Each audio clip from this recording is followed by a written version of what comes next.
আমরা আরেকটা অঙ্ক দেখি পদের।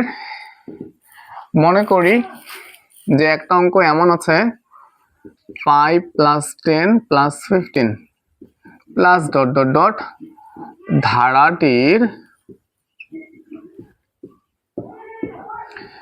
20তম পদের মান কত। তাহলে অঙ্কটা হচ্ছে একটা ধারা দেওয়া আছে এবং সেই ধারাতে পদ বের করতে বলছে, 20তম পদের ভ্যালু কত হবে। তাহলে আসো আমরা একে সমাধান লিখবো আগের মতো। সমাধান লিখে, যেহেতু আমাদেরকে পদ বের করতে বলছে, যে পদের মান বের করতে বলছে, এই জন্য আমাদেরকে লিখতে হবে পদের সূত্র। তাহলে আসো আমরা জানি সমান্তর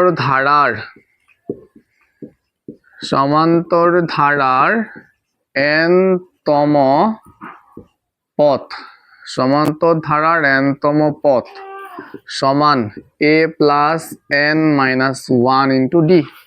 এই হচ্ছে সূত্র, পদের সূত্র। লিখার পরে লিখতে হবে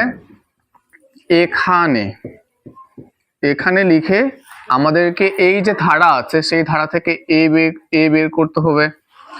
আমরা জানি এ হচ্ছে প্রথম পদ, তাহলে কোন একটা ধারার প্রথমে যেটা থাকে সেটা হচ্ছে এ। প্রথমে 5 আছে, এই জন্য এখানে 5 বসবে। এরপরে ডি হচ্ছে 2 নাম্বার পদ থেকে 1 নাম্বার পদ বিয়োগ করতে হয়। 2 নাম্বারে 10 আছে, 1 নাম্বারে 5 আছে, তাহলে 10 বিয়োগ 5, 10 থেকে 5 বিয়োগ করলে উত্তর হয় 5। এরপরে n বের করতে হবে। n তো অঙ্কতে দেওয়া থাকে। n মানে কি? n মানে হচ্ছে পথ। কততম পথ? 20তম পথ। তাহলে n এর জায়গায় বসবে হচ্ছে 20। ঠিক আছে? আচ্ছা, তাহলে এখন এই যে মানগুলো আমরা বের করলাম, এই মানগুলোকে সূত্রতে বসাই দেই।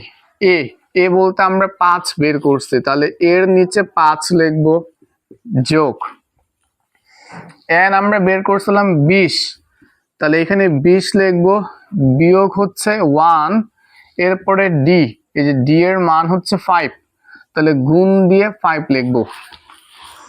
এবার আসো 5 প্লাস 20 থেকে 1 বিয়োগ করলে 19 হয়, 19-এর সাথে গুণ থাকবে 5।